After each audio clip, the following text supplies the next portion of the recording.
Okay, so the first of the technologies that I'll be describing is diffuse optical spectroscopy. And as Cairo alluded to, the basic concept behind DOS is that each of the components inside tissue, hemoglobin that's oxygenated and deoxygenated, water and lipids, all have unique absorption spectra.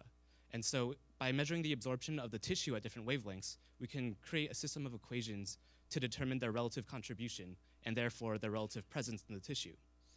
And again, we're going to be focusing on the oxygenated versus deoxygenated hemoglobin because that's going to indicate the patient's status.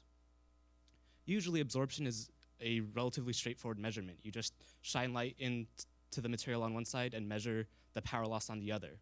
However, in materials like tissue, which you can see on the right, the light is scattered by the various molecules, and so you can't tell if the power loss is due to actual absorption or just the scattering as it travels throughout the material.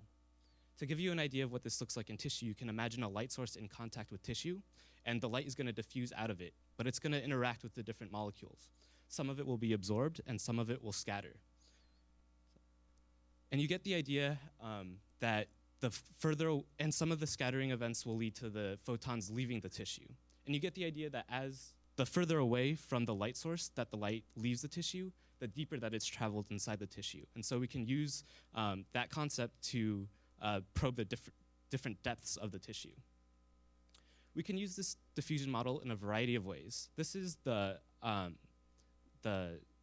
software output of the Beckman Laser Institute's DOS device. And what I want to point your attention to is the Bode plot in the bottom right. And that they modulate the light at different frequencies to get a frequency response of the tissue. And that frequency response has the information of the absorption and scattering properties of the tissue. And from that, we can get the concentrations of the various molecules and therefore patient status. The next technology that we'll be using is optical coherence tomography. And that's an imaging technique very similar to a Michelson interferometer. A light source shines light into a half-silvered mirror, and that splits into two paths that bounce off mirrors, come back together, and interfere at the detector. For OCT, you simply replace one of the mirrors with tissue.